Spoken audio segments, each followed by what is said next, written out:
आप आशीषित हैं, प्रभु में आशीषित हैं। प्रभु ने आपको आशीष दी है। और अपने सर पर दाहिना हाथ रख के बोलिए, मैं आशीषित हूँ। Yes, I am blessed. प्रभु की स्तुति हो, प्रभु को धन्यवाद, प्रभु को धन्यवाद। कितने लोग वचन के लिए तैयार हैं? Praise God, hallelujah. यीशु की स्तुति हो, यीशु को धन्यवाद। परमेश्वर को सारी महिमा मिले इन बातों के लिए। आज हम लोग कुछ ऐसा सीखेंगे जो शायद पहले आपने सुना नहीं होगा, और अगर सुना भी है तो प्रेज द लॉर्ड। लेकिन प्रभु कुछ नया सिखाने जा रहा है। आमेन।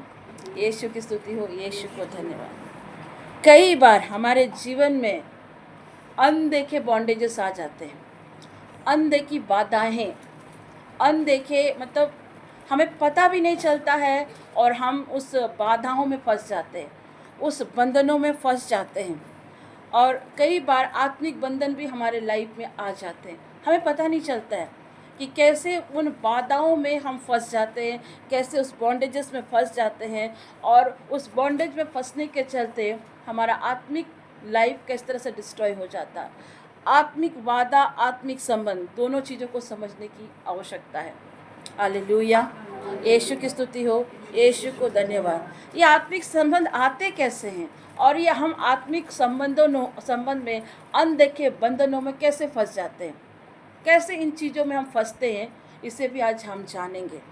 2 कुरिन्ती अध्याय 6 का 14 जल्दी से निकाल दें। 2 कुरिन्ती अध्याय 6 का 14, और जिसे मिल गया है पढ़ देंगे। 2 कुरिन्ती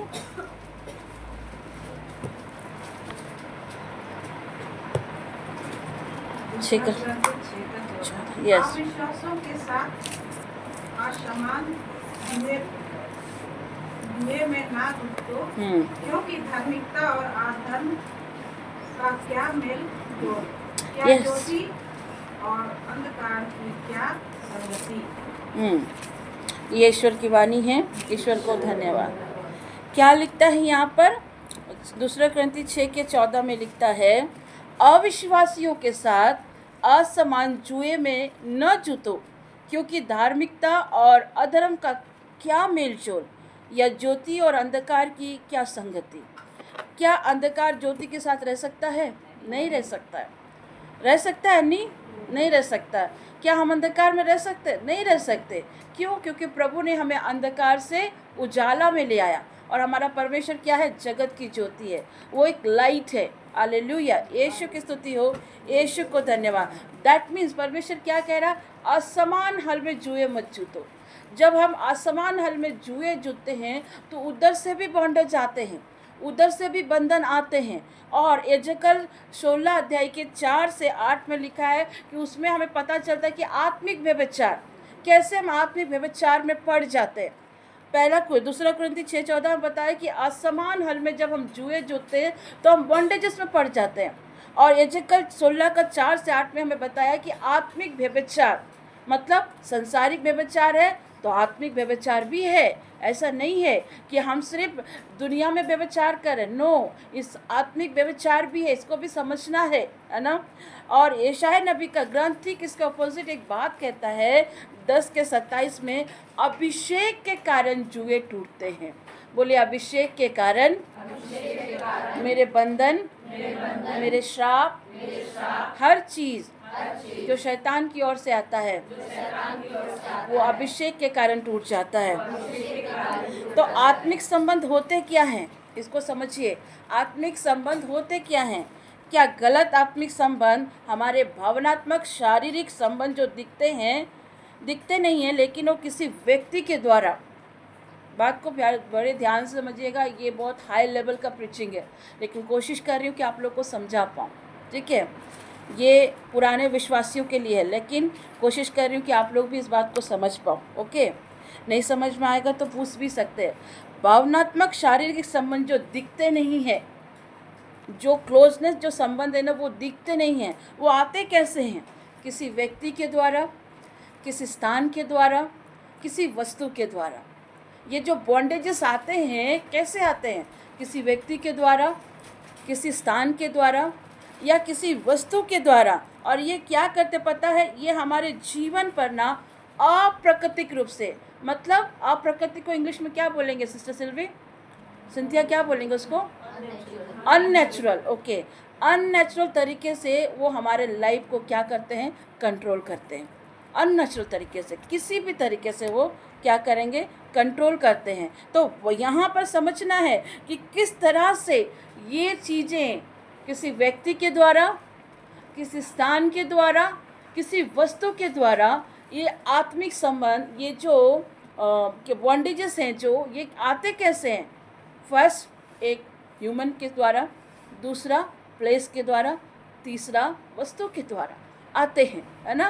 तो ये चीज़ें हैं, ये क्या करती है ना, अननेचुरली हमारे ऊपर क्या करती है, एक प्रभाव देती है, नियंत्रण करती है, और हमें पता भी नहीं चलता है। और कई बार ये चीज़ें हमारे जीवन को इस तरह से कंट्रोल करती है ना, वो हमारे पास्ट की चीज़ों को, जो हमारे बीते हुए ज़िंदगी में घटी हुई घटनाएं हैं, मान लो किसी को प्यार में धोखा मिला होगा, मान लो किसी की शादी टूटी होगी, मान लो किसी का मिसकैरेज हुआ होगा, मान लो किसी के घर में बड़ी बीमारी आई होगी, ये सारी चीज़ों को ये क्या करता है, धीरे धीरे फिर से रिपीट करता है। और पुरानी चीज़ों को जब हमें दिखता है ना, हम पुरानी चीज़ों में जब जाते हैं, हमें पता भी नहीं चलता है कि ये लोग धीरे धीरे हमारे जीवन को नियंत्रण कर रहे, कंट्रोल कर रहे हैं, और हमारे ऊपर वो प्रभाव आ जाता। कुछ ऐसे लोग आपको लाइफ में मिल जाएंगे, उसको देखकर अरे उसने प्यार में धोखा खाया था, मैंने भी धोखा खाया, बात वहाँ स्टार्ट हो गई। उसके बाद वो चले जाने के बाद हम बैकस्लाइड हो जाते हैं, याद करते हैं, यस हमारे लाइफ में ये सारी चीज़ें हुई थी, याद करते हैं, हमने उस पर इतना ट्रस्ट किया, हमने उस पर इतना विश्वास किया। आप देख रहे हो धीरे धीरे आपके माइंड को क्या कर रहा है, अप्राकृतिक रूप से, अननेचुरल तरीके से वो क्या कर रहा है, स्पिरिट कंट्रोल कर रही है। आप सभी जानते हैं, आप दुष्ट आत्मा को खुली आंखों से नहीं देख सकते, वो कंट्रोल कर रहा, पुरानी चीज़ को याद दिला करके, मैंने पुराने समय में ये किया था, वो किया था। कोई आपसे बात कर लिया, मैंने बोला ना, एक व्यक्ति के द्वारा, स्थान के द्वारा, वस्तु के द्वारा ये बॉन्डेजेस आ जाते हैं। समझना है इन बातों को। आपसे कोई डिस्कस कर लिया कि हाँ मेरी भी जवानी के समय मुझे ऐसा हुआ था, वैसा हुआ था, और हम लोग बोलकर चले जाते हैं। लेकिन जब वो चले जाते हैं और हम अकेले बैठते हैं अपने रूम पर या बाहर पर, तो हम अपने पुराने ज़िंदगी के बॉयफ्रेंड को याद कर लेते हैं, राइट। याद करते हैं कि नहीं करते। गुस्सा भी इस समय खूब आता है, अगर वो मुझे धोखा नहीं दिया जाता तो आज मेरी लाइफ ऐसी नहीं होती। ये आता है विचार, राइट। ये कंट्रोल कौन कर रहा है आपके विचारों को, बॉन्डेजेस। आपको पता चल रहा है, आपके फ्यूचर लाइफ को डिस्ट्रॉय करके बॉन्डेजेस को कंट्रोल कर रहा है, और वो धीरे धीरे आपके माइंड को कंट्रोल करता है। और सडनली क्या होता है, धीरे धीरे आप डिप्रेशन में आना शुरू कर देते हैं, क्योंकि पुराने बातें याद आना शुरू हो जाती है। टॉर्चर याद आ जाता है, कैसे मुझे टॉर्चर किया गया, कैसे मुझे मारा गया, पीटा गया, वो सारी चीज़ें, नौकरी की जगह मेरी कैसी बेइज्जती हुई, मेरे बॉडी शेम को लेकर किस तरह की बातें की गई, वो सारी चीज़ें याद आता है। और धीरे धीरे हम पता वो स्पिरिट हमें कंट्रोल करती है, और हम धीरे धीरे डिप्रेशन में चले जाते हैं। यहाँ तक समझ में आ रहा है, क्लियर है। डिप्रेशन में लेकर वो आपके दिमाग को क्या करता है, कब्जा करता है। दिमाग को क्या करता है, कब्जा करता है। अब हम जानेंगे ये आते कहाँ से हैं, ये स्पिरिट आते कहाँ से, ये भी जानना है। ये जो आपको कंट्रोल कर रहे हैं, ये आते कहाँ से, ये आते हैं आपके अपवित्र रिश्ते के द्वारा। अपवित्र का मतलब सिर्फ बताओ जल्दी, फास्ट। अनकॉलिक, यस। मतलब ये अनहोली, मतलब जो हमारा उस रिश्ते से कोई मतलब नहीं, वो अपवित्र रिश्ते हैं। और इस रिलेशनशिप के चलते क्या होता है, हमारा आत्मिक जीवन, हमारा पारिवारिक जीवन क्या होता है, डिस्ट्रॉय होना शुरू करता है। ये आता कहाँ से, अगर फॉर एग्जांपल मैं आपको दूँ बिब्लिकली, आप सिमशोन को देखो। परमेश्वर ने सिमशोन से क्या कहा था, पैदा होने से पहले कहा था कि तू मेरा क्या होगा, नाज़ीर होगा। परमेश्वर ने उसे पैदा होने से पहले उसे सामर्थ दे दी, और जब वो पैदा हुआ, लेकिन क्या हुआ, अपनी पत्नी के गम में वो क्या किया, जब उसकी ससुराल वाले से पत्नी ने दिया, कहीं ना कहीं सिमशोन की गलती थी, उसने चैलेंज कर दिया था, चैलेंज किया था। अब एक बात बताओ, एक गरीब एक अमीर चैलेंज करेगा और गरीब उस चीज़ को पूरा नहीं कर पाएगा तो वो तो विद्रोह करेगा ही करेगा। हाँ, तो कई बार सोच समझ कर भी हमें बातों को रखना चाहिए, राइट।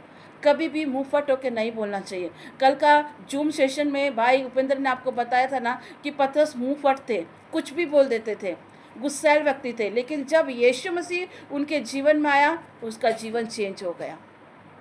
अरे अपने पत्नी के गम के चलते इसने क्या किया, वो ठीक है तुम्हारी पत्नी ने तुम्हें छोड़ दिया, तुम किसी और भी स्त्री से शादी कर सकते थे कि नहीं कर सकते थे, लेकिन इसने किसे चुना, एक वेश्या को चुना, एक वेश्या को चुना। आप देख रहे हो इतना सामर्थ्य व्यक्ति, परमेश्वर ने पैदा होने से पहले उसे नाज़ीर कहा कि तू नाज़ीर होगा, तेरे हेयर नहीं कटेंगे। आप देख रहे हो हेयर नहीं कटेंगे बोलते हैं, लेकिन ये व्यक्ति कैसे बॉन्डेज में फंस गया, एक रिश्ते के चलते, एक व्यक्ति के चलते। मतलब अगर हमें धोखा मिलता है ना तो हम परमेश्वर के पास ना जाकर हम ऐसे लोगों के पास जाते हैं जो और हमारे लाइफ को डिस्ट्रॉय करता है और हमारे लाइफ को ख़राब करता है। और सब यही चीज़ सिमसोन के साथ हुआ। उसको पत्नी नहीं मिली, वो चाहता तो दूसरे इजरायली लड़की से शादी कर सकता था, यहूदी लड़की से शादी कर सकता था, पर ये कहाँ चला गया शोभा दीदी, दलीला के पास, जो कि दुश्मन सेना के साथ मिली हुई थी, हैं? क्योंकि दुश्मन सेना, पलस्ती सेना सिमसोन के उस सामर्थ्य से डरते थे कि भाई उसके पास इतना सामर्थ्य है कहाँ, हर दुश्मन को हरा देता है, सींग को फाड़ देता है, लोमड़ी को फाड़ देता है, हर चीज़ को फाड़ता है। जब परमेश्वर का सामर्थ्य आपके अंदर इंक्लूड होता है और जब आप प्रभु की उपस्थिति में चलते हैं और वो सामर्थ्य जब आपको मिलता है ना, तो शैतान भी उतना ही तैयारी में रहता है कि आपके सामर्थ्य को चोरी करें, आपको डिस्ट्रॉय करें। और सिमसोन के साथ भी कुछ ऐसा ही हो रहा था, और उसने क्या किया, अपने लाइफ को डिस्ट्रॉय कर दिया एक वेश्या स्त्री के चलते। और क्या हुआ सिमसोन को आप सबने जानते हैं, पलिस्ती सेना उससे क्या की थी, बंदी बना ली थी, उसकी आँख को फोड़ दिया था। आप पढ़िए, बाइबल पढ़ेंगे तभी तो जानोगे, पुराने विधान में पढ़ सकते हैं, गिनती की पुस्तक में पढ़िए, उसकी आँखों को फोड़ दिया। आप सोच रहे जिंदा व्यक्ति की आँखों को फोड़ देना कितना तकलीफदायक होगा। हमारे आँख में कुछ जाता है तो हम परेशान हो जाते हैं, अगर हमारा हाथ किसी गर्म चीज़ में लगता है तो हम कितने देर तक उसको ये करते हैं। आप सोचो उस जिंदा व्यक्ति की आँखों को फोड़ दिया गया। शैतान कब्जा करता है। ऊपर से उसको क्या किया, पूरे दुश्मन सेना ने क्या किया, बीच जगह में ला करके उसको डांस करवा रहा था, उसका मजाक बना रहा था। लेकिन इसमें एक चीज़ ये भी है, उसने अंत में रिपेंट किया, उसने बोला परमेश्वर मुझे क्षमा कर और एक बार मुझे सामर्थ्य दे कि मैं पूरे दुश्मन सेना को नाश करूं। और हमारा प्रभु दयालु भी है, हमारा परमेश्वर दयालु भी है, और प्रभु ने उसे वो सामर्थ्य दिया और उसने एक साथ में इतने हज़ारों पलिस्तीनियों को क्या किया, नीचे लेके चला गया। हालेलुया, यीशु की स्तुति हो, यीशु को धन्यवाद। तो ऐसे चीज़ है। दूसरी बात समझना, कई बार आपके जहरीले दोस्त भी आपके जीवन में बॉन्डेजेस लाते हैं। बड़ी केयरफुली सुनना इस चीज़ों को। आपके दोस्त भी, आपके कलीग, आपके पारिवारिक रिश्ते, इनसे भी आपको संभल कर रहना चाहिए।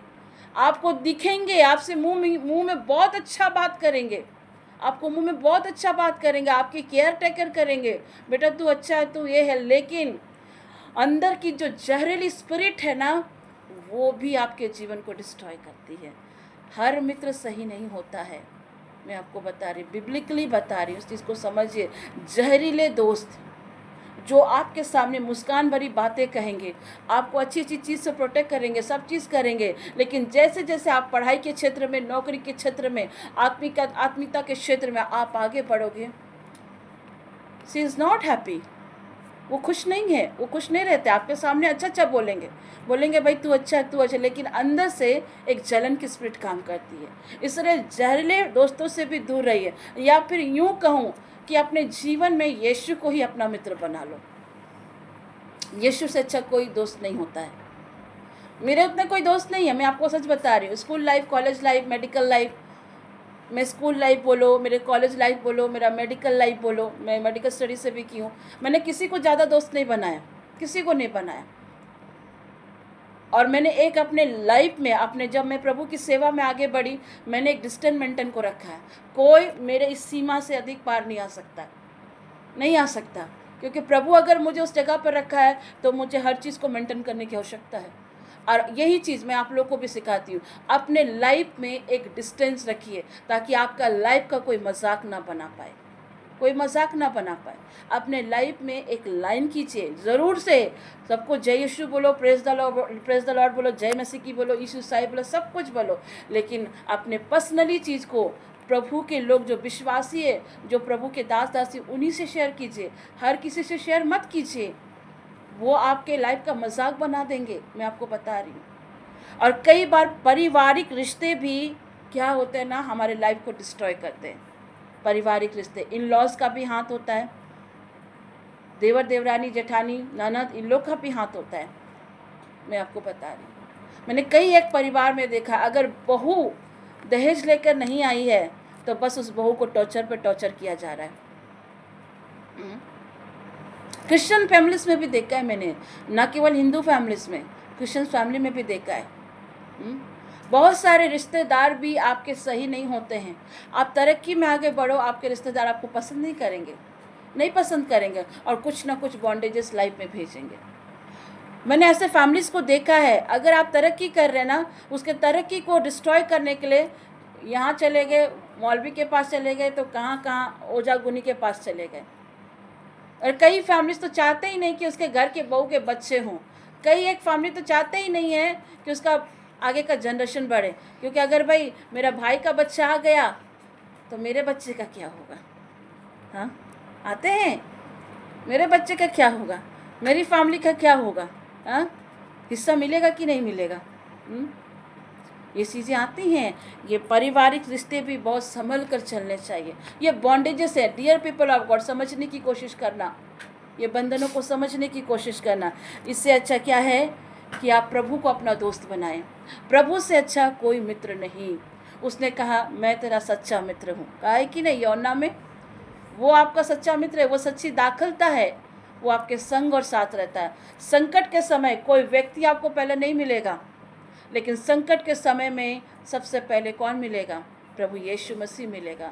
हालेलुया, यीशु की स्तुति हो, यीशु को धन्यवाद। अगर मैं एग्जांपल दूं, मैं अपने ही लाइफ से बोल रही हूँ। दीदी संजय जब हॉस्पिटल में एडमिट हुई, मैं उनके पास जाना चाह रही, लेकिन मैं जा नहीं पा रही थी, क्योंकि मुझे कमर में अचानक से हुक लग गया था। और मुझे दीदी ने टेक्स्ट किया कि ऐसा सब बात है। मैं उनको बोल रही मैं जाऊँगी, लेकिन जब जाने का हो रहा है तब मुझे कमर में पेन आ जा रही है, दर्द इतना ज़्यादा हो रहा, दर्द इतना ज़्यादा कि मैं उनके पास जा नहीं पा रही थी, नहीं जा पा रही। वो तो अच्छा है, दीदी हमसे प्यार करती है, जिससे दीदी मेरी प्रॉब्लम को समझती हैं। लेकिन उनकी जगह कोई और रहता तो उसके मन में क्या फीलिंग आती, आप बताओ, क्या फीलिंग आती? हाँ, अरे सिस्टर ज्योति का तो लेवल अभी दूसरा हो गया, घमंड आ गया, हाँ, वो बदल गई है, उस पर भाव आ गया है, चेंजेस आ गया, इस तरह के सोच आते। लेकिन ऐसा नहीं है। सामने वाले व्यक्ति की समस्या को भी समझने की आवश्यकता है ना, सामने वाले व्यक्ति की भी समस्या को समझने की आवश्यकता है। लेकिन मैंने बोला कुछ भी हो, मैं अपनी बहन से मिलने जाऊंगी। जब दूसरे दिन सुबह 5 बजे उठी तो इतनी बारिश पूछो मत, गर्जन और बारिश। मैंने बोला ठीक है खुदा बाप, मैं फिर भी जाऊंगी। और नेक्स्ट डे हम लोग अपनी बेटी के साथ अपनी दीदी से मिलने गए। हालेलुया, यीशु की स्तुति हो, यीशु को धन्यवाद। भले मैं समय पे ना भी पहुंचूं, पर एक बात जानना, हमेशा मैं आप लोग के लिए प्रार्थना करती हूँ। जो ऑनलाइन जुड़ते हैं उनको पता है कि मेरी दुआओं में हमेशा लवीना का, मर्सी मामी या संध्या दीदी रहती हैं। भले मामी नहीं जुड़ पाती, कभी कभी दीदी नहीं जुड़ पाती, लवीना का जुड़ नहीं पाती, लेकिन हर दिन के प्रार्थना में, मेरे दुआओं में ये रहते हैं। क्योंकि प्रभु ने मुझे सिखाया अपने पुराने लोगों को कभी नहीं छोड़ना चाहिए। नए कितने भी आ जाए, लेकिन अपने पुरानी भेड़ों को छोड़ना नहीं चाहिए। कल ये बताया था ना, मेमनों को चरा, भेड़ों की क्या कर, रखवाली कर। तो मेरी भेड़े को मैं कैसे छोड़ दूँ? हाँ, वो कितना भी बिहार भाग जाए, खींच के तो टाटा ही लाऊंगी। हालेलुया, यीशु की स्तुति हो, यीशु को धन्यवाद। वो कितना भी बिहार भागते रहे, उसकी बेड़ियों को तो बांध के प्रभु टाटा लेके ही आता है। आमेन, यीशु की स्तुति हो, यीशु को धन्यवाद। तो ये चीज़ें हैं डियर पीपल ऑफ गॉड। कुछ ऐसे आपके फ्रेंड्स होते हैं, कुछ आपके ऐसे कलीग होते हैं, कुछ आपके ऐसे रिश्तेदार होते हैं विलियन भाई, जो नहीं चाहते कि आप तरक्की पर जाओ। कुछ रिश्तेदार, कुछ दोस्त हमेशा इसी ताक में रहते हैं कि आप हमेशा फॉल डाउन हो, आप हमेशा नीचे की ओर जाओ, आप तरक्की पर मत जाओ।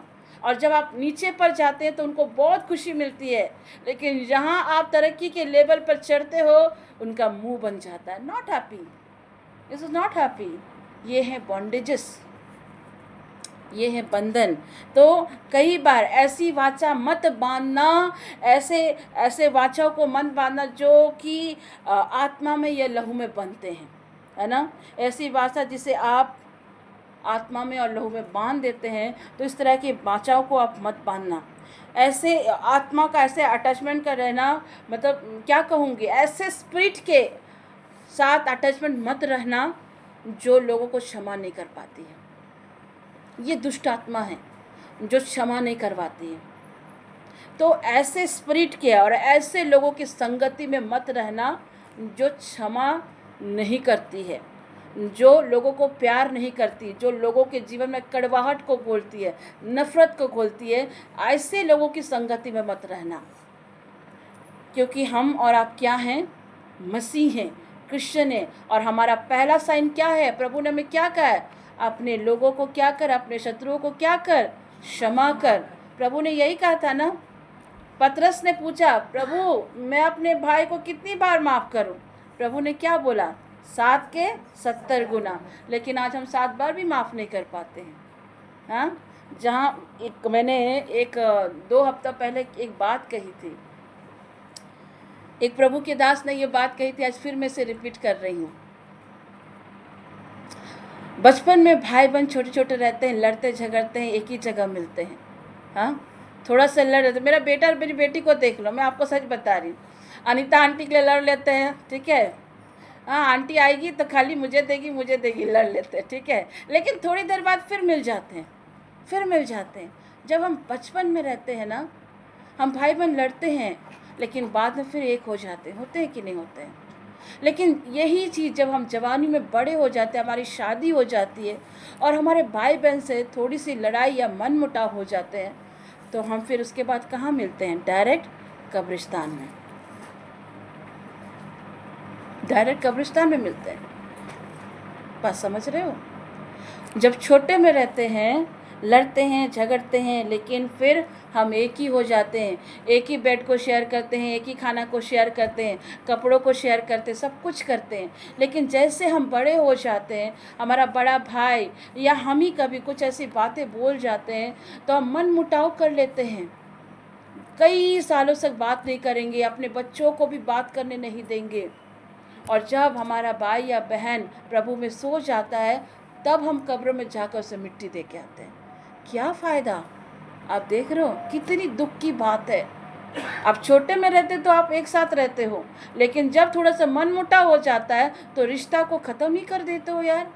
हाँ, और एक ही बार जाते हो कब्र में उसको मिट्टी देने से ले, तो क्या वो मिट्टी उठकर तुमसे बात करेगी?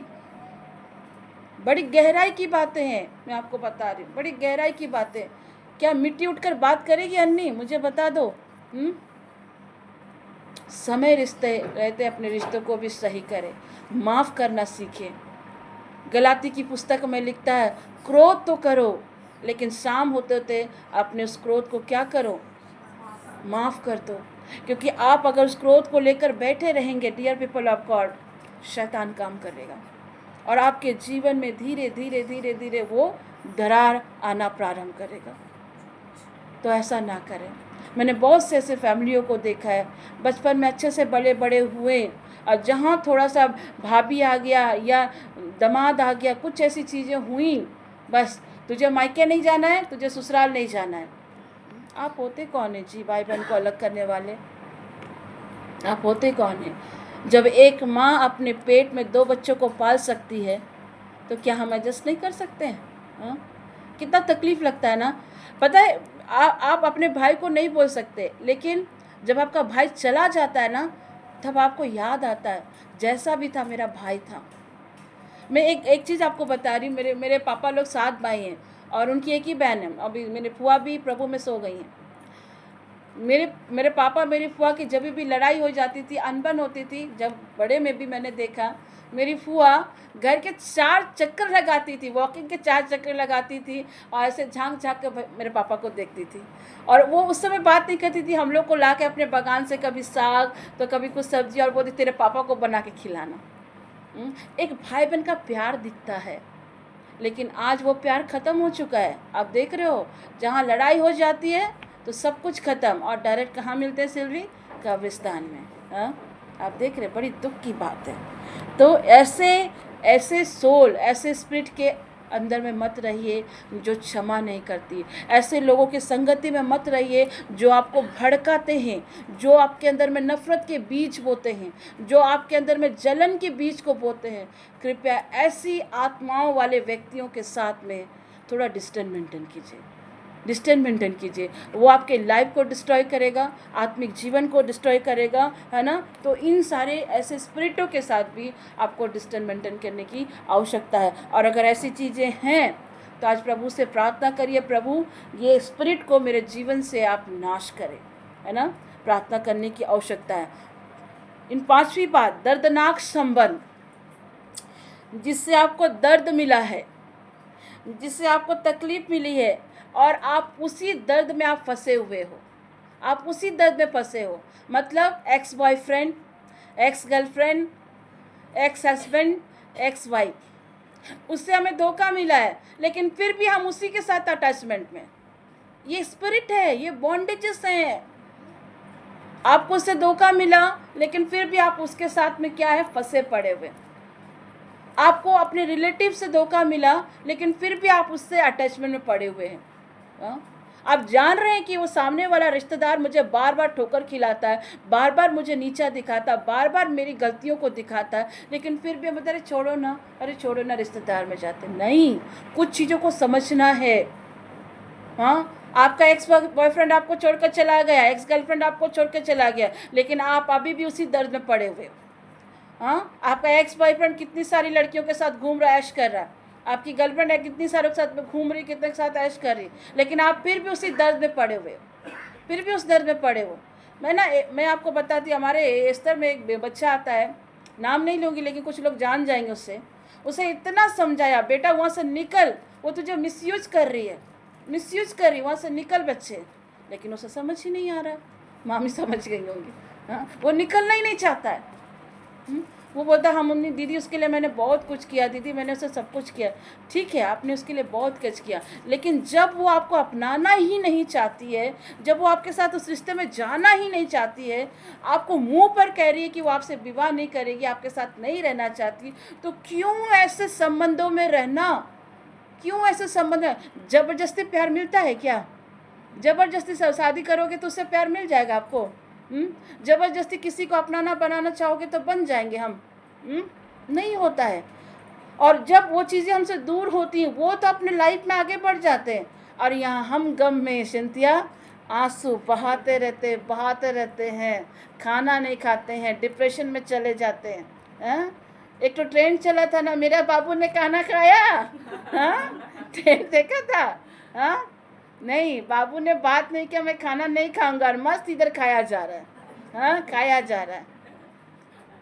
ऐसे दर्दनाक संबंध में अगर आप फंसे हुए हैं तो आज आपको निकलने की आवश्यकता है, निकलने की आवश्यकता है। ये बॉन्डेजेस हैं, ये स्पिरिट का काम है, जो शैतान आपको दर्द भरे संबंध में रखता है और धीरे धीरे आपको टेंशन में, आपको डिप्रेशन में लेकर जाता है और आपके लाइफ को समाप्त करता है। बात समझ में आ रही है? क्लियर है यहाँ तक? तो दर्दनाक संबंधों से भी आपको निकलना है। किसी आघात या किसी ट्रॉमा के बंध में मत बन जाइए, मत बंधिए। आप ऐसे फेलोशिप को चुनिए जहाँ ईश्वर के वचन को भाता जाता है, जहाँ लोगों की लाइफ चेंजेस होती है। हालेलुया, यीशु की स्तुति हो, यीशु को धन्यवाद। तो ये तो बॉन्डेजेस हैं। धार्मिक आत्मिक बंधन को भी हमें जानना है। ये धार्मिक आत्मिक बंधन ईश्वर की ओर से आता है। आमीन, यीशु की स्तुति हो। जस्ट लाइक दाऊद और योनाताना की दोस्ती, दाऊद और योनाताना की दोस्ती। योनाताना का बाप शाऊल दाऊद को मारने के पीछे पड़ा रहता था और योनाताना उतना ही दाऊद की सहायता में लगा रहता है। तो अपने जीवन में ऐसे दोस्तों को चुनिए जो प्रभु में बढ़ते हैं, जो प्रभु की वचनों में रहते हैं, फेलोशिप में रहते हैं, प्रेयर लाइफ जीते हैं। ऐसे लोगों को अपने लाइफ में आपको चुनने की आवश्यकता है, जस्ट लाइक दाऊद और योनाताना। और अगर दूसरा अगर कहूँ, पहला सामुएल अध्याय 18 के 1 में योनाताना और दाऊद के संबंध को बताया गया। पहला सामुएल अध्याय 18 का 1 में बताया गया है कि कैसे इनका संबंध ईश्वर की ओर से था। और कई बार आपके जीवन में परमेश्वर आत्मिक संबंधों को भी भेजता है। अगर आप लाइफ में परेशानी में जूझ रहे हो, गलत रिश्ते में हो, डिप्रेशन में, टेंशन में हो, तो परमेश्वर, इधर मेरी तरफ देखिए, कोई भी बाइबल ना खोले, घर जाके बाइबल खोल के पढ़िएगा, यहाँ इन बातों को ध्यान दीजिए। परमेश्वर कई बार आपके जीवन में आत्मिक संबंध के लोगों को भी भेजते हैं, जस्ट लाइक पौलुस और तीमुथियुस। आपके जीवन में परमेश्वर कई ऐसे भाई बहनों को भी भेजेंगे जो प्रभु में आगे बढ़ते हैं और आपको भी आगे लेकर चलते हैं। अगर मैं कहूँ यहाँ पर आप सिस्टर ज्योति से जुड़े, आपके लाइफ के चेंजेस आए। मामी से जुड़े, लाइफ चेंजेस आए। अनीता सिस्टर से जुड़े, लाइफ चेंजेस आए। हर किसी के लाइफ में परमेश्वर एक आत्मिक संबंध को भेजता है, हर किसी के लाइफ में। सिल्वी की टेस्टमनी को आपने सुना था कि कैसे सिल्वी डिप्रेशन में चली गई थी, टेंशन में चली गई थी, जीने का होप खत्म हो गया था। लेकिन जब यहाँ लवीनाका ने से यहाँ जोड़ा और कंटिन्यू फेलोशिप को उसने बराबर रखा और अभी तक वो रखी हुई हैं, उसके लाइफ में जुड़ने के बाद उसके लाइफ में चेंजेस आया। जो एक नीचे चली गई थी लड़की, जो डिप्रेशन में चली गई थी, परमेश्वर ने उसको क्या किया, उठ खड़ा किया। आत्मिक संबंध परमेश्वर की ओर से भेजे जाते हैं। आप कभी दीदी संध्या से पूछना, उन्होंने भी अपने लाइफ में बहुत धोखे खाए, बहुत टॉर्चर उनकी भी लाइफ में हुआ। उनके हस्बैंड के द्वारा भी, कलीगों के द्वारा भी, बहुत सारे ऐसे फ्रेंड्स भी उनके लाइफ में आए जो उनको धोखा दिया। लेकिन जब वो भी इस फेलोशिप से जुड़ी, परमेश्वर ने उनको धीरे धीरे उठाया। हाँ, मैं दीदी संध्या को इतना समय नहीं दे पाती, फैक्ट बात है, लेकिन वो मामी के साथ जुड़ी हुई हैं, वो हर चीज़ उनको शेयर करती है। परमेश्वर किसी न किसी को आपके जीवन में एक आत्मिक व्यक्ति को भेजता है ताकि आपके लाइफ को क्या करे, बिल्डअप करे और वो जगह परमेश्वर आपको खींच करके लाए। आमीन। बहुत सारे ऐसे हमारी बहनों का जीवन है जो बहुत डिप्रेशन में था। मल्यानी दीदी का लाइफ को देखें, शालिनी का लाइफ को देखिए, अनीता दीदी के लाइफ को देखें, सिंथिया का देखो। बहुत सारी हमारी बहनें हैं जिनका लाइफ डिप्रेशन में था, लेकिन जैसे जैसे फेलोशिप में जुड़ना शुरू किए, एक आत्मिक अगुआ के अंडर में रहना शुरू किए, इनके जीवन में चेंजेस आया। इवन ब्लेसिंग को भी इन्होंने देखा। हालेलुया, यीशु की स्तुति हो, यीशु को धन्यवाद। तो परमेश्वर कई बार पॉल के लिए तीमुथियुस को भेजा, तो आपके लिए सिस्टर ज्योति को, सिस्टर मर्सी को, सिस्टर अनीता को, किसी को भी परमेश्वर भेज सकता है। ये आत्मिक संबंध परमेश्वर की ओर से आता है। आमीन। यीशु की स्तुति हो, यीशु को धन्यवाद। दूसरी बात जानेंगे, जल्दी जल्दी कंप्लीट कर रही, समय भागता जा रहा है। पापपूर्ण आत्मिक बंधनों को भी जानने की आवश्यकता है। जो लिखते हैं लिख लें, ये यूट्यूब में भी आ जाएगा। आत्मिक जो है ना, पापपूर्ण आत्मिक संबंधों को भी जानिए। जस्ट लाइक अहाब राजा और इजबेला रानी। अहाब और इजबेला मिलकर क्या करते थे सिंथिया? प्रभु के सारे भविष्यवक्ताओं को मार दिया। एक व्यक्ति का जबरदस्त उसने क्या किया, जबरन उस खेत को ले लिया, जबरन खेत को ले लिया। उसका पति अहाब को पसंद आ गया और वो बोलता वो खेत मुझे दे दे। वो व्यक्ति क्या बोलता, नहीं, इसे परमेश्वर ने मुझे दिया, मैं तुझे नहीं दूंगा। और वो अपनी पत्नी के पास जाकर षड्यंत्र करता है और उस परमेश्वर के दास को भी क्या करता, मार देता है। तब प्रभु ने क्या भविष्यवाणी करी थी एलिय्याह के द्वारा कि इजबेला तू ऊपर से गिरेगी और तेरे लाश को कब्र तक भी पहुंचने नहीं दिया जाएगा, तेरे ब्लड को कुत्ते चाट लेंगे। ये पापपूर्ण संबंध है। और सिमसोन और दलीला का तो आपने जाना ही। ये आत्मिक पाप बने। बहुत सारे ऐसे बंधन हैं जो आपको इमोशनली अटैचमेंट करते हैं, भावनात्मक रूप से बंध रहते हैं। और ये जो बॉन्डेजेस है ना, आत्मिक बंधन, केवल ये आपके भावना से नहीं, ये आत्मिक वाचा में भी बन जाते हैं। आत्मिक वाचा में भी ये बन जाते हैं। मतलब आत्मा की याददाश्त या तो आपको ऊपर उठाएगी या तो आपको नीचे ले जाएगी। दैट मीन्स पुरानी बातों को आप एक गवाही की तरह इस्तेमाल करके आप ऊपर जा सकते हो, या तो बीते हुए बातों को लेकर आप फॉल डाउन हो सकते हो। बात समझ में आ रहा है? पुरानी बातों को लेकर एक गवाही के रूप में आप खड़े हो सकते हो, आपको प्रभु ऊंचा उठाएगा। और वही पुरानी बातों को लेकर अगर पीछे की ओर मुड़ रहे हो तो आप फॉल डाउन हो जाओगे। गवाही के रूप में आप बीते हुए बातों को ठीक है स्मरण करते हो, लेकिन बीते हुए बातों में फंस मत जाना, क्योंकि खुला हुआ घाव नासूर हो जाता है। ठीक है, तो याद करना अच्छी बात है, वो आपको ऊपर उठाएगा, एक ये की तरह, गवाही की तरह इस्तेमाल करो, लेकिन उसके पीछे मत रहो। अगर आप पीछे तरफ रहोगे तो आप फॉल डाउन हो जाओगे, है ना। तो आत्मा की याददाश्त क्या करती है, या तो आपको ऊपर उठाती है या तो आपको नीचे की ओर ले जाती है। कुछ लोग तो साल पर साल, कुछ लोगों का जो क्या बोलेंगे सिल्वी उसको, कुछ लोगों का बिहेवियर, दैट मीन्स नेचर, साल पर साल चेंज होता है। कभी कड़वे हो जाते हैं, कभी स्वीट हो जाते हैं, कभी इतना जोशीला में आ जाते हैं कि भाई मेरे से बढ़कर कोई नहीं, और कभी इतने कड़वे हो जाते हैं कि मुझसे बुरा कोई नहीं, और कभी इतना स्वीट हो जाते हो मधु टपक रहा, जुबान से मधु टपक रहा है, मधु टपक रहा है। साल पर साल चेंज हो रहा है, और किसी का तो मिनट मिनट में चेंज होता है, गिरगिट की तरह रंग बदलते हैं। दल बदलो, दल बदलने वाले लोग, ये भी स्पिरिट है, मैं आपको बता रही, ये भी स्पिरिट है डियर पीपल ऑफ गॉड। कड़वे जाते हैं, ये चीज़ें पहले पता, आप जवानी के समय ऐसे नहीं थे, लेकिन सडनली आपके लाइफ में ये कड़वाहट आ जाता है, ये नफ़रत आ जाता है, ये तुरंत नहीं आता है। आप जवानी में ऐसे नहीं थे, लेकिन आप किसी का भलाई कर रहे हो और सामने वाला आपको मदद नहीं कर पा रहा है, तो पहले मन में क्या बैठा लेते, देखो हम उसको इतना मदद कर रहे हैं, उसको पैसे से मदद कर रहे हैं, राशन से मदद कर रहे हैं, लेकिन सामने वाला व्यक्ति मुझे कुछ देता ही नहीं है।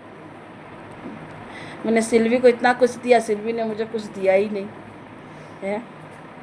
अनीता दीदी को इतना कुछ दिया, दीदी ने कुछ दिया ही नहीं है। बस कड़वाहट घुसना शुरू हो जाता है। उसको हम इतना मदद कर रहे हैं, स्पिरिट है, बॉन्डेज है, समझना। और पता है, अगर आप जिसको मदद कर रहे हैं और उसके थ्रू से आपके विषय में कुछ नेगेटिव बात सुनने को मिल गया तो और भड़क जाएंगे। देखो देखो, उसको हमने इतना मदद किया, लेकिन वो मेरे पीठ पीछे क्या किया, बुराई किया। आज के बाद मैं किसी का मदद नहीं करूँगा, आज के बाद मैं किसी की सहायता नहीं करूँगी, आज के बाद मैं किसी के लिए कुछ नहीं करूँगी। अरे एक गलती के चलते तुमने अपने नेचर को बदल दिया। हाँ, एक गलती के चलते आप अपने नेचर को बदल देते हैं, और साल भर साल नेचर चेंज होते हैं। ठीक है, अगर उसके द्वारा कुछ ऐसी बातें निकल भी गई तो आपको क्या करना है सिस्टर सिंथिया, फॉरगिव करना है, माफ़ करना है। लेकिन हम माफ़ नहीं करते हैं, हम उसके अलावा क्या करते हैं, यहाँ वहाँ दूसरों के सामने बुराई करना शुरू कर देते हैं, भड़काना शुरू कर देते हैं। कुछ लोगों ने तो कह दिया सिस्टर ज्योति का स्तर प्रार्थना को ही बंद करवा देंगे, बहुत जल्दी ख़त्म हो जाएगा। बड़े बेवकूफ़ हैं वो लोग। स्तर प्रार्थना सिस्टर ज्योति का नहीं है, ये परमेश्वर का है। आप सिस्टर ज्योति को ख़त्म कर सकते हो, लेकिन सेवकाई परमेश्वर की होती है, ये किसी मनुष्य की ओर से नहीं आती है, ये परमेश्वर की ओर से आती है। बड़े बड़े बेवकूफ़ हैं वो लोग जो सोचते हैं कि ये उसकी मिनिस्ट्री है, उसकी मिनिस्ट्री। नान जी, ये मिनिस्ट्री किसी की नहीं है, मिनिस्ट्री सिर्फ प्रभु की है, सिर्फ प्रभु की है, सिर्फ प्रभु की है। आप सिस्टर ज्योति को ख़त्म कर सकते हैं, लेकिन प्रभु का देवा सेवा कभी बंद नहीं होता है, नहीं होता है। ये आपके ऊपर डिपेंड करता है कि आप उस तोड़े को कितना बढ़ा रहे। प्रभु ने आपको 5 तोड़े दिए हैं, आप उस 5 तोड़े को कितना डबल करें, ये आपको परमेश्वर पूछेगा। आपको जब आप जाओगे स्वर्ग राज्य जाओगे, जब आपका जजमेंट होगा, आपसे परमेश्वर पूछेगा, मैंने तुम्हें गले में गाने की आशीष दी थी, तुमने क्या गीत गाया, मेरे लिए गाया या फिल्मों के लिए गीत गाया, पूछेगा। मैं सच बोलती हूँ, और सच बड़ा कड़वाहट होता है, और आपके सीने पे वो तीर चुभना भी चाहिए। अगर वो चुभता है, दैट मीन्स प्रभु का वचन आपके जीवन में काम कर रहा है। परमेश्वर वहाँ सवाल पूछेंगे, मैंने तुम्हें गले दिए गाने के लिए, तुमने क्या किया, मेरे लिए गाया कि शैतान के लिए गाया। परमेश्वर पूछेंगे, मैंने तुम्हें हाथ दिए थे, दुआ में उठाने के लिए तुमने क्या किया? किसी को मारा, किसी का गला दबाया, किसी के लिए गलत आर्ग्यूमेंट्स किए। हमने सीखा ना 2 दिन पहले कि हमारे हाथ क्या होना चाहिए? शुद्ध और पवित्र होना चाहिए। हमारा हृदय क्या होना चाहिए? शुद्ध और पवित्र होना चाहिए। भजन संहिता 24 अध्याय से हमने पढ़ा ना, कौन परमेश्वर के पवित्र पे चढ़ सकता है? कौन परमेश्वर के पास जा सकता है? जिसका हाथ शुद्ध है, जिसका हृदय शुद्ध है, जो निर्दोष है, जो किसी व्यक्ति का खून नहीं बहाता है, जो किसी के लिए निंदा, किसी के लिए वैध की बातें नहीं करता, वही उस पर्वत पे चढ़ सकता है। पास्टर अनिल कांत ने इसके गीत के रूप में भी लिखा है, कौन परमेश्वर के तंबू में जा सकता है? खून करने का मतलब क्या है? किसी को मार देना नहीं, किसी को चाकू भोंक देना नहीं। जुबान के द्वारा भी कई बार हम लोगों को ठेस पहुंचाते हैं, कई बार आप शब्द कह देते हैं और वो भी एक मर्डर की तरह होता है। परमेश्वर पूछता है, सावधान हो जाइए। मैं आपको सच कह रही हूँ, आप अंतिम दिनों पर हैं। अंतिम दिनों क्या बोलोगे? अंतिम मिनट, अंतिम सेकंड में आप लोग चल रहे हो। प्रभु का राज्य कभी भी, किसी भी वक्त परमेश्वर मुझे और आपको उठाने के लिए आ जाएगा। ये मत सोचना कि आज कर लिया, कल कल कल कल फिर माफ़ी मांग लिया, ऐसा मत सोचना। हम लोग समयों पर नहीं है, सेकंड और मिनट पर चल रहे हैं। आप सब देख रहे हैं, यहाँ वहाँ वॉर हो रहा है, यहाँ वहाँ अकाल आ रहा है, बाढ़ आ रहा है, बहुत सारी चीज़ें हो रही। मत्ती 28 की सारी प्रोफेसी पूरी हो रही है। आप देख रहे हो, लड़के लड़के से शादी कर रहे हैं, लड़कियां लड़की से शादी कर रही है। ये सारे नूह के दिन वापस लौट गए हैं। और नूह के दिन में क्या हुआ था? जल प्रलय हुआ था ना उत्पत्ति ग्रंथ में। लेकिन इस बार जल प्रलय नहीं होगा, क्योंकि जल से ही दुष्ट आत्मा निकल रहा है, इसलिए प्रभु जल प्रलय नहीं करेंगे, आग के ओले को गिराएंगे। हम लोग अंतिम मिनट, अंतिम सेकंडों पर चल रहे हैं। Be careful dear people of God, आपको बता रही हूँ। हालेलुया, यीशु की स्तुति हो, यीशु का धन्यवाद। जो आपका नेचर, परमेश्वर ने आपको एक गुड नेचर दिया है। परमेश्वर का जो नेचर है वो किसी व्यक्ति के कारण या किसी के अपशब्द कहने के कारण उस नेचर को मत बदलो। जो परमेश्वर ने आपको दिया है, प्रेम का नेचर, क्षमा का नेचर, मदद करने का नेचर, संयम का नेचर, धीरज का नेचर, पवित्र आत्मा के 9 फल का जो नेचर है ना, वो प्रभु ने आपको दिया है। उसे मत खो किसी व्यक्ति के चलते। अगर ऐसा ही होता तो प्रभु यीशु मसीह, अगर आप देखो प्रभु यीशु मसीह को, हमने कितनी गलतियां करी तो प्रभु हमसे नाराज़ हो जाता। वो बलिदान नहीं होता, सेक्रीफाइस नहीं करते क्या? तुरंत हमें पनिशमेंट दे देते हैं। हाँ, पता, एक गलत चीज़ ना पूरे लाइफ को डिस्ट्रॉय कर देता है ना। एक गलती के कारण अपनी सोच के लिए आप अपने जीवन भर उस भलाई को क्या करते हैं? करना बंद कर देते हैं। भलाई को करना बंद कर देते हैं, अपने नेचर को कड़वाहट कर देते हैं, अपने व्यवहार को इतना ज़्यादा नफरत से भर देते हैं। हट नहीं जाएंगे प्रेयर में, हट नहीं जाएंगे फेलोशिप में, नहीं करेंगे उपवास। वहाँ जाते हैं तो ऐसा सोचते हैं। आप किसी मनुष्य को देखकर मत आना, आप सिस्टर ज्योति को देख के मत आना। आप यहाँ आना सिर्फ प्रभु के लिए। सिस्टर ज्योति के पास कुछ नहीं है, मैं आपको बता रही हूँ। अगर प्रभु का हाथ मुझसे हट जाए ना तो मैं भी आप लोग की तरह एक मामूली सी हूँ। यहाँ जब आते हैं ना, सिर्फ और सिर्फ परमेश्वर को देख के आइए, किसी मनुष्य को देखकर मत आइए। ये देखकर मत आइए कि मामी कितना दुआ कर रही है, अनीता सिस्टर कितना दुआ कर रही है, सिल्वी कितना दुआ कर रही है। नहीं, ये मत देख के आओ। आप ये सोच के आओ कि यहाँ परमेश्वर है और परमेश्वर मुझसे बात कर रहा है। मैं मनुष्य के लिए नहीं, परमेश्वर के लिए जाती हूँ। हालेलुया। सामने वाला क्या बोलता नहीं बोलता डजंट मैटर। कई बार हम लोग चर्च इसलिए नहीं जाते हैं कि उसने मुझे ऐसा कह दिया, उसने मुझे ऐसा बोल दिया। जब मेरी शादी टूटी थी ना, मैं भी चर्च जाने से डरती थी। मैं सोचती थी चर्च जाऊंगी मेरा मजाक बना देंगे लोग, मैं जाने से भी डरती थी। लेकिन प्रभु का धन्यवाद हो, मेरे लाइफ में ऐसे आत्मिक भाई हैं। सुरेश प्रमाणी ने मुझे कहा, बेटा ज्योति, चर्च तू मनुष्य के लिए मत जा, चर्च अपने ईश्वर के लिए जा। इसके बाद मैं सिर्फ चर्च परमेश्वर के लिए जाती थी। लोग क्या कहते थे नहीं कहते थे, मैं कभी इसको नहीं मतलब रखी। और अभी भी मैं चर्च जाती हूँ ना, परम प्रसाद के बाद, प्रभु भोज के बाद, कभी बहुत ज़्यादा रेयर हो तो रुकती हूँ, नहीं है तो सीधे होली कम्युनियन लेके मैं निकल जाती हूँ। क्योंकि जो ब्लेसिंग मुझे परमेश्वर की ओर से मिला वो लेके डायरेक्ट मैं अपने घर आती हूँ। कई बार शैतान खड़ा रहता है जब आप चर्च से ब्लेसिंग ले लेते हो ना, और उसके बाद कुछ लोग ऐसा मिलेंगे, जय यीशु करेंगे, प्रेज द लॉर्ड करेंगे, जय मसीह की करेंगे, यीशु साई करेंगे, उसके बाद किसी की इसकी उसकी चुगली करना प्रारंभ कर देंगे।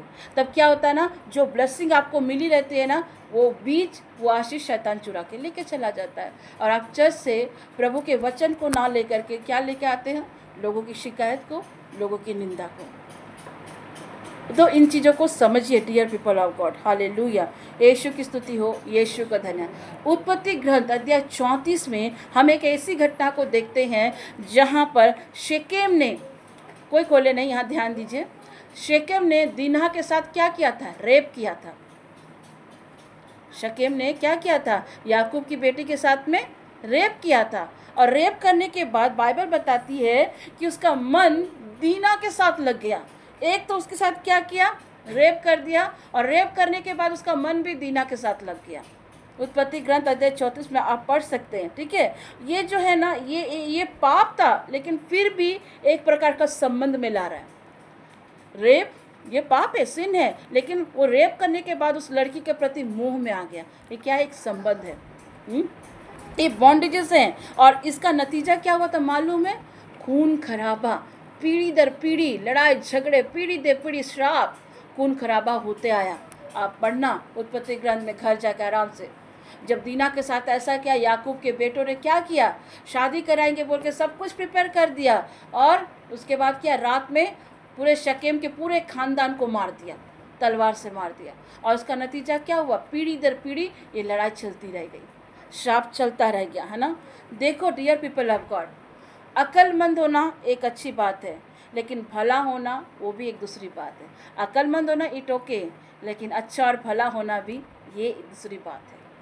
बात समझ में आ रहा है? बुद्धिमानी से काम करना और भला और अच्छा होना दोनों में डिफरेंस है। कई बार यहाँ से भी काम करना पड़ता है, अक्ल से भी काम करना पड़ता है। हालेलुया, यीशु को धन्यवाद, यीशु को महिमा मिले। शिमशोन, यहूदा, शाऊल, याकूब ने, मैं फिर से कह रही हूँ, शिमशोन, शाऊल, यहूदा स्कृति और याकूब, ये सारे ये जो बंदे हैं ना, इन्होंने परमेश्वर को धोखा दिया था कि नहीं धोखा? याकूब ने भी धोखा दिया, अपने बाइक से धोखा किया ना, पैलोटे को धोखे से ले लिया, अपने मामा के घर में गया, धोखा किया, सब जगह इसने धोखा किया था। शिमशोन ने भी परमेश्वर को धोखा दिया। यहूदा स्कृति जो प्रभु के साथ चलता था, एक थाली पे खाता था, सेवकाई में जाता था, जाते थे ये लोग, लेकिन इन्होंने भी क्या किया? प्रभु को धोखा दे दिया। लेकिन जब इससे भी पहले अगर आगे जाऊं तो आदम और हवा ने भी परमेश्वर को क्या किया था? धोखा दिया था। परमेश्वर ने क्या बोला था? उस पेड़ का फल को मत खाना, सब खाना, लेकिन बीच के पड़ के फल को मत खाना। और शैतान के बहकावे में आकर इन्होंने भी क्या किया? प्रभु को धोखा दे दिया। पर एक बात आपको बताती हूँ, हमारा जिंदा खुदा आपके धोखा देने के बाद भी आपके प्रति लॉयल ही रहता है। कोई बोलेंगे यीशु की स्तुति हो, यीशु को धन्यवाद। आप कितना भी परमेश्वर को धोखा दें, प्रभु थोड़ा सा मैं कर ले रही हूँ, ठीक है, कर ले रही, देख लेना, तुम्हारा तो सब कुछ प्रभु देख रहा, तुम्हारे धोखे को देख रहा, तुम्हारी हर चीज़ों को देख रहा, क्योंकि प्रभु की दृष्टि हमेशा हम मनुष्य पर लगी रहती है। स्तोत्र संहिता 121 में लगता है, वो कभी नहीं सोता, कभी नहीं ऊँगता, उसकी दृष्टि निरंतर हमारे जीवन पर लगी रहती है। इन लोगों ने धोखा दिया, लेकिन फिर भी प्रभु इनके प्रति क्या रहे? लॉयल रहे। अब सोचो, इनके धोखे के चलते परमेश्वर बदल सकता था कि नहीं बदल सकता था? बदल सकता था कि नहीं? परमेश्वर पनिशमेंट कर सकता था कि नहीं? दादा कर सकता था कि नहीं? हाँ, कर सकता था कि नहीं संध्या दीदी? हाँ, लेकिन क्या प्रभु ने ऐसा किया? प्रभु ने इन्हें फॉरगिव किया और इनके प्रति लॉयल रहा। पर हम और आप क्या करते हैं? थिंक इट, हम और आप क्या करते हैं? अगर कोई हमारे लिए दो शब्द गलत बोल दे या हमारे लिए कुछ ऐसी बातें कर दें, तो हम क्या करते हैं? तुरंत मुंह नहीं खुल रहा है, हाँ, क्या करते हैं? भीड़ जाते हैं उससे लड़ पड़ते हैं कि नहीं? और साथ ही साथ उस व्यक्ति का क्या करते? छवि को भी खराब कर देते, खराब करते कि नहीं? अरे वहाँ मत जाना, वहाँ ऐसा होता, वहाँ ऐसा होता। गलती आपने करी, लेकिन आपने क्या किया? उस व्यक्ति की छवि को खराब कर दिया, उस व्यक्ति के सारी चीज़ों को, जो आपको विश्वास के साथ उसने आपका सारा चीज़ आपके साथ शेयर किया था, उसे आपने क्या कर दिया? क्या कर दिया? सबके सामने बोल दिया।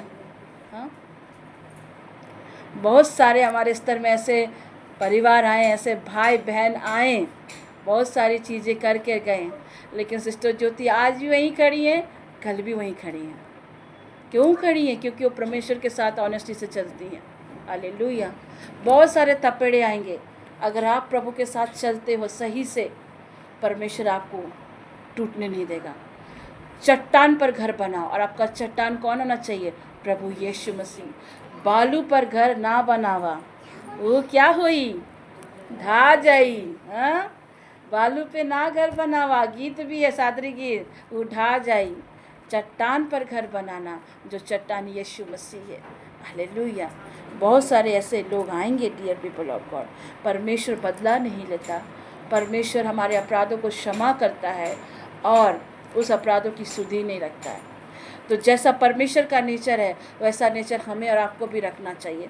लेकिन एक चीज़ परमेश्वर ये भी सिखाता है, जब आप किसी को माफ़ करते हैं, क्षमा करते हैं, उसके बाद एक डिस्टेंस मेंटेन रखिए। उसको वो विश्वास कमाने के लिए दोबारा से मेहनत करना पड़ेगा। मेरे लाइफ में भी कुछ ऐसे लोग आए हैं, ऐसे नहीं है, मुँह से बहुत अच्छा, लेकिन पीठ पीछे बहुत सारी बुराइयाँ। मैं जानती हूँ, मैं समझ, मुझे कोई बताए ना बताए, मुझे पता लग जाता है। जब मैं घुटने में दुआ में आती हूँ, परमेश्वर बताते हैं इन चीज़ों को, पर फिर भी मैं उनके प्रति लॉयल हूँ, क्योंकि यही परमेश्वर का नेचर है मेरे अंदर। बहुत सारे लोगों का मैंने सुना, बहुत सारे लोग बहुत तरह की बातें करते भी हैं, लेकिन मैं इसलिए उन बातों और फंदों में नहीं पड़ती हूँ, क्योंकि अगर मैं उस व्यर्थ की बातों में पढ़ूंगी तो मेरा आत्मिक लाइफ डिस्ट्रॉय हो जाएगा। मेरे लिए इम्पोर्टेंट ये है कि मेरा परमेश्वर मुझसे क्या कहता है, ये इम्पोर्टेंट है। जब यीशु क्रिस्त संसार में थे, यीशु क्रिस्त को भी लोगों ने नहीं छोड़ा। कहा ये बालजबूल है, ये कहा ये नाजायज संतान है, बिन बाप का बच्चा है। हाँ, ये पापियों के साथ बैठता है, वेश्याओं के साथ संगति करता है, चुंगी लेने वालों के साथ खाता है। हाँ, जब हमारे सृष्टिकर्ता को नहीं छोड़ा गया, तो ये कैसे कि हमें और आपको छोड़ दे? हमारे सृष्टिकर्ता, हमारे रचयिता को नहीं छोड़ा गया, तो ये कैसे संभव है कि वो हमें और आपको छोड़ देगा? बात समझ में आ रही है? लेकिन हमारा परमेश्वर भला है। बोलिए, अपना दाहिना हाथ उठाए रखें, मेरा परमेश्वर भला है, वो करुणामय परमेश्वर है, वो मेरे अपराधों की शुद्धि नहीं रखता है। और क्या ही धन्य है मेरा परमेश्वर, जो मेरे अपराधों को ढांप देता है और उसकी शुद्धि नहीं लेता है। Thank you Jesus. दूसरा पॉइंट, जुबान, बराबर कह रही हूँ, जुबान आत्मिक वाचा बनने का भी एक प्रकार का उपकरण है। कई बार अपने जुबान से आप ऐसे शब्द को निकाल जाते हो जो आपको कभी नहीं बोलना चाहिए। आप अपनी जुबान से, कल मेरी बेटी ने भी, नहीं कल नहीं परसों मेरी बेटी ने एक बात कहा, मैं सोच में पड़ गई। मैंने बोला, खुदा बाप, ये शिक्षा मैंने उसे नहीं दिया है, मैंने उसे कुछ नहीं बोला। मैं उसको क्लास भेजने के बाद सिर्फ प्रेयर की। मैं बोली, प्रभु दुष्ट उसके जीवन में काम नहीं करने पाए। और कल मैंने उसे दोपहर में क्लास भी लगाया। आपने गलती किया, लेकिन गलती का रियलाइज़ नहीं किया। ज़ुबान से कई बार शैतान काम करता है। ना मेरी बेटी अपोलाइज, यस मम्मी, ऐसा नहीं है, मेरे दोनों बच्चे सॉरी बोलते हैं, ठीक है, गलती करते दोनों बच्चे सॉरी बोलते हैं, एंड देन सॉरी बोलने के बाद आई लव यू मम्मी भी बोलते हैं, ठीक है, ऐसा नहीं है, बोलते हैं, दोनों बच्चे बोलते हैं। कल जूम मीटिंग उन लोगों का था, बच्चों वाला जूम मीटिंग। मेरा बेटा आके एकदम एक्साइटमेंट में आके कहता उसका पापा को कि पापा आज हमने कुछ सीखा। पूछते हैं मेरे हस्बैंड, क्या सीखा? यीशु बाबा का बात सुनना चाहिए, वर्शिप करना चाहिए, यीशु के लिए नाचना चाहिए, वर्ड ऑफ गॉड को पढ़ना चाहिए। आप देख रहे हो, परमेश्वर की शिक्षाओं को भी सिखाना जरूरी है। आप जैसा शिक्षा अपने बच्चों को दोगे ना, वही चीज़ें होंगी। वो एक मिट्टी की घड़ा की तरह, उसको सेब देने का काम आपका है। और जब ये लोग से नहीं होता ना कि मम्मी पापा अभी तो सुनेंगे नहीं, तो सीधे लगा देंगे मर्सी मामी के वहाँ फ़ोन, मामा को, ताता आप कब आ रहे हैं, दादी को कब ला रहे हैं, क्योंकि पता है कि ताता आएगा तो किंडर जॉय मिलेगा, दादी आएगी तो मम्मी को डांट पड़ेगा, हाँ, कि मम्मी का शिकायत दादी से कर देंगे, हाँ, मम्मी पापा से नहीं होगा तो डायरेक्ट ताता को फ़ोन लगा देगा। God bless you. एक चीज़ मैं बता रही हूँ, ज़ुबान कई बार आप ऐसे शब्द निकालते हैं, वो शब्द आप बोल जाते हो, लेकिन उसके बाद उस शब्द में स्पिरिट काम करता है। मैं जानती मेरी बेटी ने ऐसे नहीं बोला था, स्पिरिट उसके अंदर से काम किया था। और उसके जाने के बाद मैंने प्रार्थना करी, मैंने खुदा बाप वो मेरी बच्ची है, उसके अंदर से प्रभु आपका कैरेक्टर, आपका सामर्थ्य और आपका स्वभाव दिखना चाहिए। और नाउ जब वो आई क्लास से उसका स्वभाव चेंज हो गया था। कई बार हम माँ बाप को ये करना पड़ता है, कई बार हम पत्नियों को ये करना पड़ता है। जब हमारे पति या हमारे बच्चे में अलग सा बिहेवियर चेंजेस दिखे ना, आप समझ जाना स्पिरिट का काम है। आप कुछ नहीं करो, आप उसको डांटोगे, उससे लड़ोगे, बहस करोगे, कुछ नहीं होगा। आपको सीधे अपने परमेश्वर के पास जाकर अपने बच्चों को, अपने पति को, अपने भाई को प्रभु के हाथ में सौंप देना है। आमीन। यीशु की स्तुति हो, यीशु को धन्यवाद। तो कई बार आपके जुबान से ऐसे शब्द निकल जाते हैं जो आपको कभी नहीं बोलना चाहिए। कैसे शब्द? आप बोलो कैसे शब्द। एग्जाम्पल देती हूँ। कई बार हम क्या कहते हैं पता है, मैं तुम्हारे बिना अधूरी हूँ जी, तुम मुझे पूरा करते हो। हाँ, अपने बॉयफ्रेंड को, अपने कलीग को क्या कहते हैं कि मैं तुम्हारे बिना अधूरी हूँ, आप मुझे पूरा करते हो। हाँ, ये कहते हैं ना। हाँ, दूसरा क्या कहते पता है? दूसरा, मैं तुम्हारे बिना जी नहीं सकती। तो तुम्हें जो माँ ने 9 महीना पेट में रखा था, तब तुम्हारा बॉयफ्रेंड कहाँ था? जब मम्मी ने, पापा ने तुझे स्कूल भेजा, तब तुम्हारा बॉयफ्रेंड कहाँ? तब तो तुम बिना बॉयफ्रेंड के जी रही थी। हाँ, मैं तुम्हारे बिना जी नहीं सकती, मैं जी नहीं पाऊँगी। हाँ, और तीसरा मोस्ट इम्पॉर्टेंट शैतान बुलवाता है, मुझसे ज़्यादा तुमसे कोई प्यार नहीं कर सकता है। ये शैतान के शब्द हैं, मैं आपको बता रही हूँ। जब हम कभी कुछ होते हैं, लड़ते झगड़ते, तो हम लोग क्या बोलते हैं? सुनो जी, मेरे से ज़्यादा तुमको कोई समझ नहीं सकता, मुझसे ज़्यादा तुमको कोई प्यार नहीं कर सकता, तुम चली जाओ, किसी से भी शादी कर लो, लेकिन मेरे जैसा प्यार करने वाला लड़का तुमको नहीं मिलेगा। हाँ, बॉयफ्रेंड गर्लफ्रेंड में होता है। तुम किसी से भी शादी कर लो, लेकिन मुझसे ज़्यादा कोई तुमसे प्यार नहीं कर सकता। ये जो 3 शब्दों को मैंने जिक्र किया ना, ये एक्चुअली शब्द नहीं है। बहुत लोग इन शब्दों को सुने होंगे, सुने हैं कि नहीं सुने? सुने हैं कि नहीं सुने? मुझे पता है आपको कोई ना कोई तो बोला होगा कि भाई मैं तेरे बिना जी नहीं सकती, तू मुझे कंप्लीट करता है और मेरे जैसा तुझको कोई मिल नहीं सकता। सुने होंगे ना आप लोग ये शब्द। एक्चुअली में जो ये शब्द है ना, ये जो शब्द है, ये शब्द नहीं है, ये एक प्रकार का वाचा है जो आपको बांध देती है उस व्यक्ति के साथ में। उस व्यक्ति के साथ में आपको ऐसे अटैचमेंट में बांध देती है कि आप उस बंधन से निकल नहीं पाते हो। इसलिए शादी होने के बाद भी अपने बॉयफ्रेंड को याद करके रोते हो। वो बॉन्डेजेस है, वो बंधन है जो आपको आत्मिक रीति से क्या करता है ना, वो वाचा में आपको बांध देता है। और शादी के बाद भी आप उसी के ख्यालों में डूबे रहते हो। हाँ, आप रहते हो तो अपने पति के साथ बेड में, लेकिन आपके माइंड, आपके विचार में वही लड़का, वही लड़की घूमते रहती है। होता है कि नहीं होता है? मैं नाम नहीं लूँगी, लेकिन परमेश्वर मुझे दिखा रहे हैं यहाँ पर। ऐसा ही ये टॉपिक आज परमेश्वर ने नहीं दिया मुझे, होता है आप लोगों के साथ। आप शादी कर रहे हो, कर लिए हो, आप एक ही बेड पर हो, पति ने अगर 2 बात कह दिया या पति से कुछ गलती हो गई, तो आप याद करते हैं अपने बीते हुए बॉयफ्रेंड को, बीते हुए गर्लफ्रेंड को याद करते रहते हो। और वो जो वाचा है ना, वो दुष्ट आत्मा है।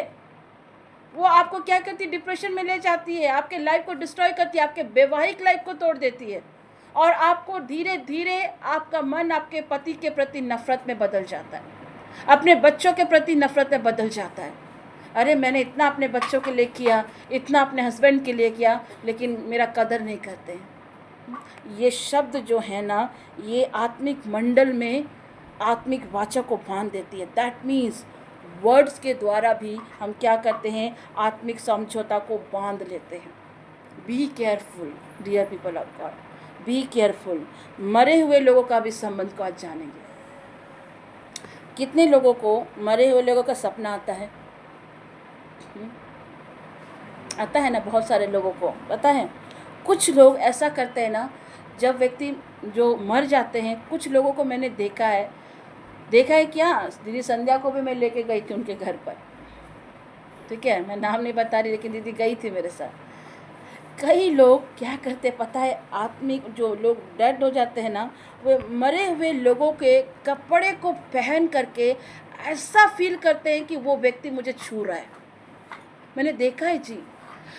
वो व्यक्ति तो चला गया, सो गया, लेकिन वो क्या करते हैं, कुछ लोग इतना अटैचमेंट में चले जाते हैं, मरे हुए व्यक्ति के कपड़े को पहन लेंगे और जस्ट लाइक ऐसा फील करेंगे कि वो व्यक्ति मुझे टच कर रहा है, वो व्यक्ति से मैं बात कर रही हूँ। और कुछ लोग तो मरे हुए व्यक्ति के फ़ोटो को लेके घंटों घंटों घंटों बात करते हैं। आई डोंट नो किससे बात करते हैं। एक फ़ोटो से, मरे हुए व्यक्ति से। मैं आपको बता रही है घटना, प्रभु के अनुग्रह से उस बच्चे को प्रभु ने पूरी तरह से डिलीवरेंस कर दिया। हमारे यहाँ हमारे वो भाई आते थे, उसका बेटा उसकी मम्मी के फ़ोटो के सामने जा कर के बात करता था, और कई बार वो बच्चा अपने पूरे कपड़े को खोल देता था, आउट ऑफ सेंस में हो जाता था। वो बच्चा हर बार अपनी मम्मी का फ़ोटो ले लेकर बात करता था, कभी बिल्ली के साथ बात करता था। ये चीज़ें हो रही थी, तो उसको यहाँ लाया गया था। और जब मैंने उससे प्रार्थना करी, मैंने बोला ठीक है मैं आपके घर में आती हूँ, क्यों ये बच्चा ऐसा कर रहा। जब मैं उसके घर में विजिट की तो मुझे परमेश्वर ने उसकी मम्मी का फ़ोटो दिखाया। मैंने बोला ये फ़ोटो यहाँ पर क्यों है। बोलता सिस्टर इसी फ़ोटो को लेकर तो पता नहीं कितना घंटों घंटों बात करते रहता है, क्या बात करता पता नहीं, उसके बाद आउट ऑफ सेंस हो जाता। आप देख रहे हो, ऐसे लोगों को मैंने देखा। उसकी चीज़ों को पहन लेंगे, ज्वेलरी को पहन लेंगे, फील करेंगे कि वो मेरे आसपास हैं। हाँ, लेकिन पता है ये जो स्पिरिट है ना, व्यवस्था विवरण 18 के 10 और 11 में लिखता है, इस स्पिरिट को, इस दुष्ट आत्मा को परिचित नाम से जाना जाता है। मैंने बताया तभी उस दिन, इस स्पिरिट को क्या कहता है पता है, ऐसी आत्मा को परिचित आत्मा कहा जाता है। और ये स्पिरिट क्या करती पता है, ये डेविल स्पिरिट है। इस आत्मा को परिचित स्पिरिट कहते हैं।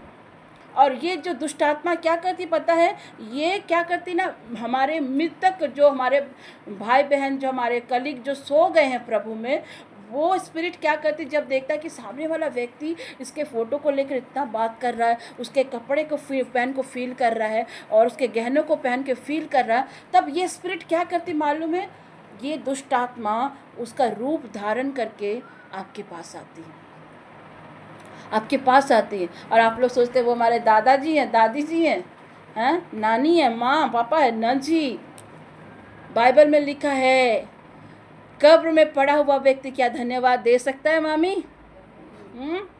जब तक तुम जीवित हो अपने परमेश्वर को धन्यवाद दो। ये स्पिरिट है अपरिचित, ये जो परिचित स्पिरिट है, व्यवस्था विवरण, ये दैट मीन्स विधि विवरण, डिटरमाइन में आप पढ़ सकते हो। ये परिचित स्पिरिट है जो आपके कलीगों का फेस लेकर के आपके पास आती है। कल मैं सोशल मीडिया में एक क्लिप देखी, एक लड़की को एक सांप आकर लपेटता है, उसको लेकर जाता है, वो नागिन बन जा रही है, वो सांप उसके बदन में आधा आदमी आधा पूंछ बनकर उससे लपेट रहा है। देखो कैसे दुष्ट आत्मा काम कर रही है। और लड़की रोए जा रही है, कभी गुफा में जाकर रह रही है तो कभी कहाँ रह रही है। देख रहे हो चीज़ों को, ये स्पिरिट है, ये दुष्ट आत्मा का स्पिरिट है। और क्या करती है ना, हमें हमारी लाइफ को डिस्ट्रॉय करती है। ये बंधन है। हम एक घर पर गए थे, उसकी तस्वीर में तो लग रहा था कि क्या लग रहा था संध्या दीदी, अब आके बाहर आ जाएंगी, अब आके बाहर निकलेंगी। बहुत डरावना एकदम हो रहा था उस जगह पर। खुदा का शुक्र करते कि प्रभु की आत्मा हमारे साथ रहती है। हालेलुया। आपको क्या लगता है ये दादा नानी की आत्मा? नहीं, पर अगर सच कहूँ तो ये शैतान है जो आपके कलीगों का फेस धारण करके भी आपके घर पर, आपके ड्रीम्स में आते हैं। मैं आज भी याद करती हूँ, नेक्स्ट ईयर में जब मैं सोई हुई थी और मैंने ड्रीम में अपने पापा को देखा। मेरे पापा आकर मुझे डांट रहे हैं, बहुत कुछ कह रहे हैं। सडनली मेरी आंख में मेरे को परमेश्वर ने मुझे बोला ये तुम्हारा फादर का स्पिरिट नहीं है। तब मैंने उसे कहा मरे हुए का जीवितों के साथ संबंध नहीं है, आप हो कौन? क्यों प्रभु को धन्यवाद देती हूँ क्योंकि परमेश्वर का वचन मेरे माइंड में हमेशा रहता है, क्योंकि मैं हमेशा परमेश्वर के वचन के साथ ज़्यादा समय बिताती हूँ। मैंने सपने में ही उसे डांटा कि आप तुम मेरा पापा हो नहीं सकता, क्योंकि वचन में लिखा है मरे हुए का जीवितों के साथ संबंध नहीं है। ये स्पिरिट है डियर पीपल ऑफ गॉड, इसको समझना। विधि विवरण 18 अध्याय के 10 से 11 में इस स्पिरिट का जिक्र किया गया।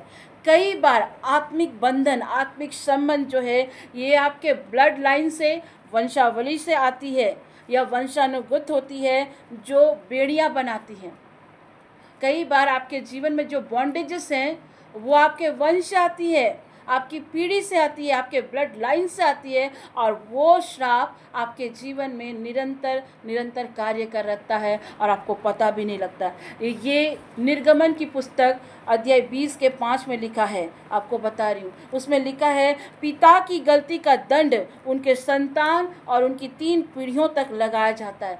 कई बार जो श्राप आपके ऊपर है वो आपको पता ही नहीं चलता है कि ये श्राप क्यों हमारे जीवन पर है, पता नहीं चलता है। बोले ना, एक पिता की गलती का श्राप, एक पिता की गलती का दंड उसके संतान को और उसकी 3 पीढ़ियों को भी क्या करना पड़ता है, भोगना पड़ता है। अगर ऐसा कुछ है, आप अपने पीढ़ी में, अपने घर में देख पा रहे हैं, तो आज अपना दाहिना हाथ उठा कर कहिए, प्रभु इस श्राप को, इस बंधन को आपके सामर्थ्य नाम से मैं तोड़ती हूँ। सब हाथ उठा कर कहिए, प्रभु इस श्राप को, इस बंधन को जो मेरे वंशावली में, जो मेरे ब्लड लाइन में, जो मेरे पूर्वजों के द्वारा आई हुई है, आज मैं उसे यीशु मसीह नासरी के नाम से तोड़ती हूँ, तोड़ती हूँ, तोड़ती हूँ। आमीन। और जब ये टूटती है, जब ये श्राप टूटता है, तब ब्लेसिंग आना शुरू हो जाता है ना। तो आत्मा की वाचाएं जो हैं, इसे समझना, इसे तोड़ने की भी बहुत आवश्यकता है। हालेलुया। तो क्या आप इस आत्मा की वाचा को तोड़ने के लिए तैयार हैं मेरे साथ? तो कृपया अपने दाहिना हाथ को उठाएं।